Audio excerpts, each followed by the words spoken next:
In early 2026, thousands of engineers inside one of the richest companies on Earth were moved into a new AI team, and most of them never got a choice. Our mission with the lab is to deliver personal superintelligence to everyone in the world. So that way, we can put that power in every individual's hand.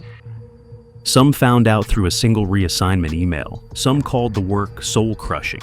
Some started calling themselves draftees. One internal phrase, according to reporting, compared the unit to a gulag. But this wasn't a struggling startup. This was Meta, the company behind Facebook, Instagram, and WhatsApp, and one of the most profitable advertising machines ever built. A company whose apps reach billions of people every day, whose family of apps made nearly $59 billion in a single quarter. A company that had already survived the scandals, survived Apple's privacy shock, and survived an $80 billion Metaverse failure. So, why would a company that already owns this much of your attention pour this much money and this much chaos into AI? AI starts to dramatically change the way that we work. Because Mark Zuckerberg has spent his entire career learning one brutal lesson. Owning attention is not enough if someone else owns the gate. He bought Instagram before it could become the next Facebook, bought WhatsApp before messaging could slip away, copied TikTok before behavior could move, renamed his company to escape Apple's phone, burned tens of billions on a virtual world most people never adopted, and now he's spending up to $145 billion in a single year. So, he never has to rent the future from anyone again. Watch to the end, because the question is no longer whether Meta owns your attention. It does. The question is, what happens the day it owns the gate between your eyes and the world? To understand the gate, you first have to understand what Meta actually sells. And it is not what most people think. Meta does not really sell you a social network. It does not charge you for photos or messaging or video. It gives all of that away for free. Because in the bluntest framing of its business model, you are not the customer. You are the product being sold. What Meta sells is attention, yours. At a scale no company in history has ever assembled. Every like, every follow, every video you watch to the end, every ad you pause on, it all feeds a recommendation system designed to do one thing. Keep your eyes on the screen a little longer, so it can show you one more ad. In the last 3 months of 2025, Meta's family of apps brought in nearly $59 billion. The division building the headsets in the so-called Metaverse brought in under $1 billion and lost billions more. So, when people ask what Meta really does, the honest answer is simple. Meta is an advertising company, one of the most profitable ever created. By 2026, some analysts projected it would pull in more digital ad revenue than Google itself. Everything else, the headsets, the AI, the glasses, is a bet on where your attention goes next, and on who gets to stand between Meta and you. Because here is the uncomfortable truth at the center of this empire. Meta owns the apps. It does not own the phone they run on. Apple does, or Google does. Every photo, every message, every ad, worth hundreds of billions of dollars, has to pass through a device, an operating system, and an app store that someone else controls. Meta built the attention machine. But it has always been a tenant on someone else's land. And in 2021, the landlord proved it. That April, Apple released a software update for the iPhone, a feature called App Tracking Transparency. From then on, every app had to ask one simple question in a simple pop-up. Do you want to let this app track you? Most people said no. For years, Meta's entire advantage had been knowing exactly who you were and what you wanted by following you across the internet. Apple's switch cut that signal off at the source, not on Meta's terms, on Apple's. Meta estimated the change would cost it around $10 billion in lost revenue in 2022 alone. Think about what that proved. Meta could own the apps, own the audience, hold the attention of billions. And one company, with one update to a device Meta didn't make, could wipe an estimated $10 billion off its revenue.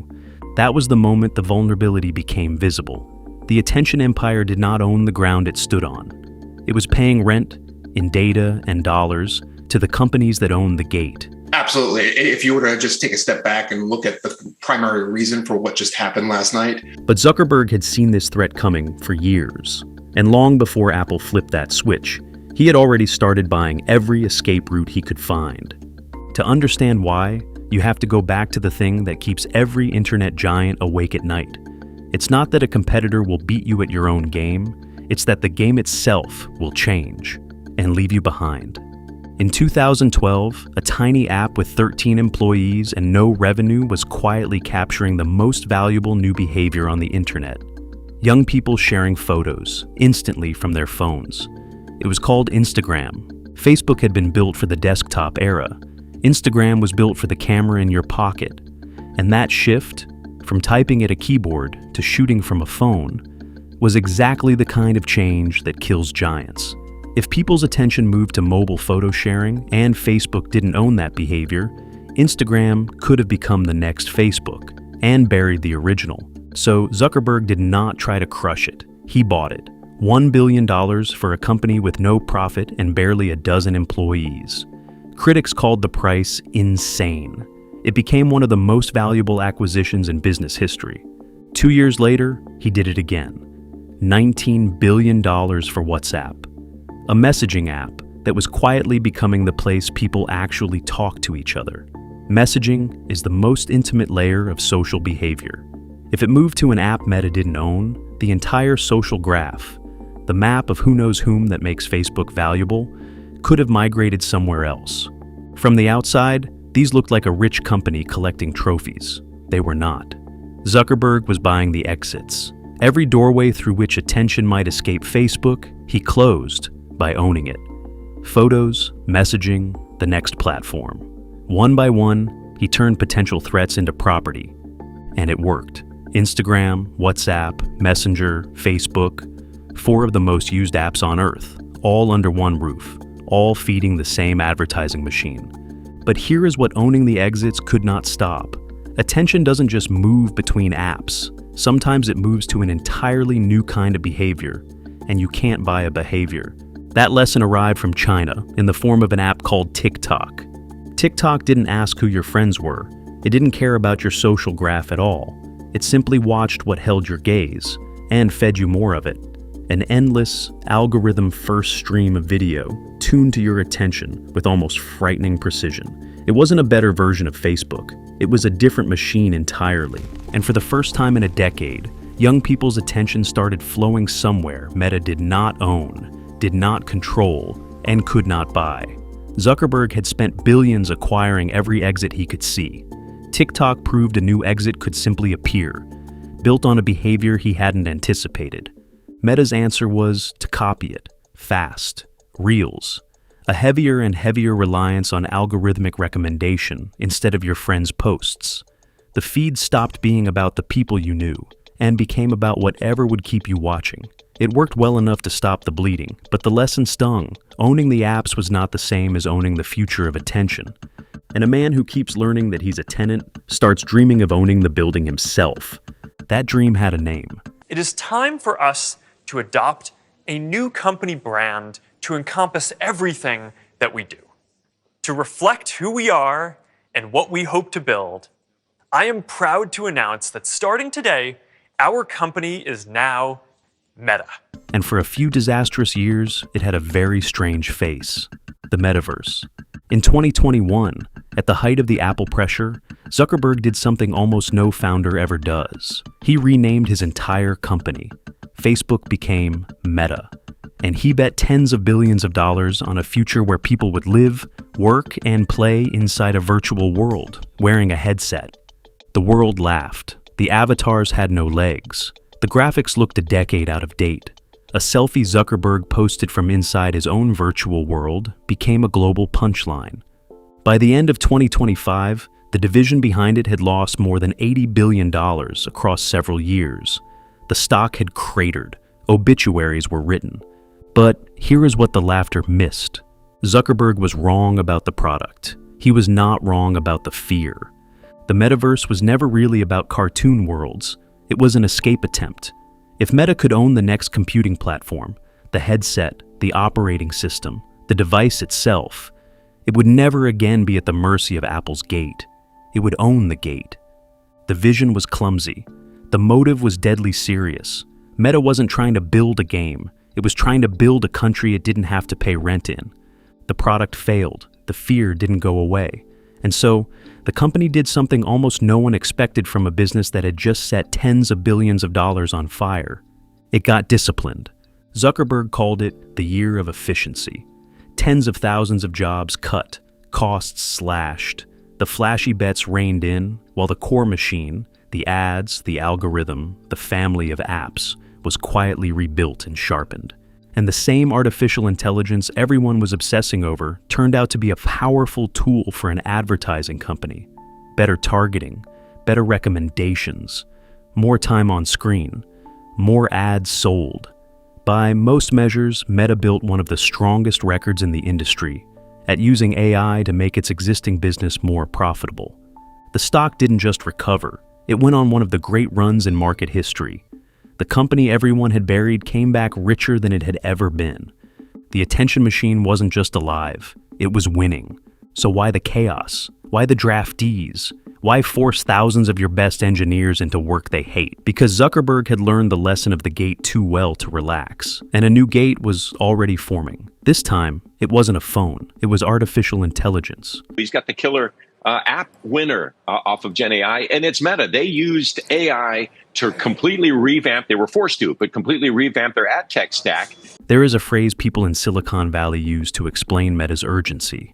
They see AI as the modern app store. If AI assistants become the way people find information, get answers, and make decisions, then whoever owns the best AI owns the new gate, exactly the way Apple and Google owned the last one. And Meta has been a tenant before. It knows exactly how that story ends. It has no intention of renting the future from OpenAI, or Google, or anyone else. So, it's spent. An amount that makes the metaverse look like a hobby. In 2026, Meta told investors it would spend as much as $145 billion in a single year. Most of it on AI infrastructure, data centers, chips, power. Just a year earlier, that number was around $70 billion. The company nearly doubled it in 12 months. And it didn't just spend on machines, it spent on people, with an intensity the industry had never seen. Zuckerberg reportedly began recruiting top AI researchers personally, texting them, emailing them, inviting them to his home. According to reporting from the New York Times, one researcher in his 20s was offered a package worth as much as $250 million over 4 years. The Wall Street Journal reported another offer worth as much as $1.5 billion over several years. Pay packages the size of professional sports contracts for engineers. The logic was cold and simple. For a company worth nearly $2 trillion, if a single hire could nudge revenue up by even a fraction of a percent, almost any salary was worth it. Meta wasn't just buying talent, it was buying speed, in a race where being second could mean renting the next platform from someone else. And it changed its strategy in a way that revealed exactly what it feared. For years, Meta had released its AI models, called Llama, out into the open, free for almost anyone to use. Then it built a new lab, a new model, and started closing the door. So you're releasing Llama 3.1, this family of models, big and small, including the biggest open source model ever, 405 billion parameters.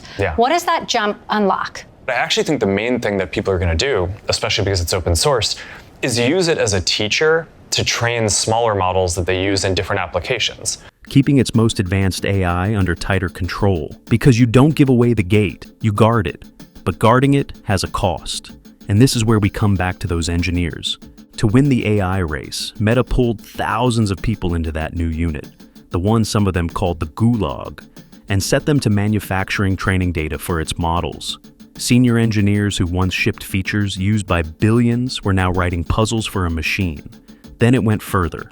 Meta launched an internal program that recorded its own employees, their keystrokes, their mouse movements, periodic screenshots of their screens, so it could train AI to do office work by watching humans do it first.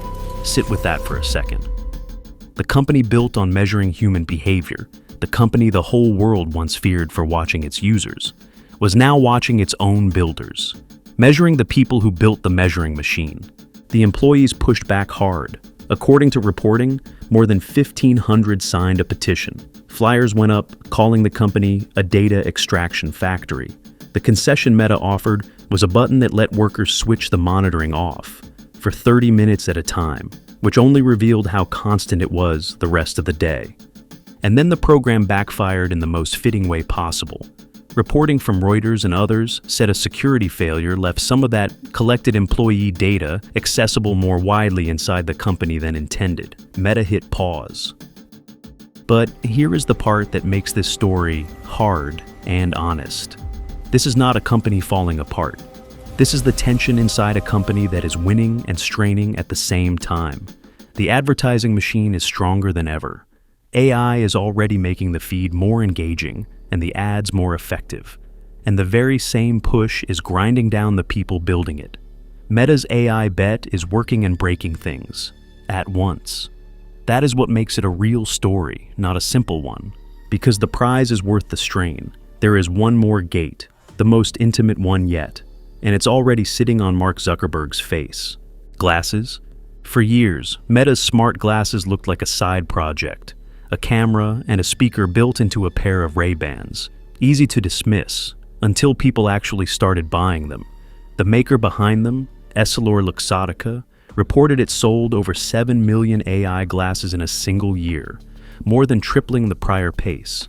By some industry estimates, Meta now accounts for the large majority of the world's AI glasses shipments.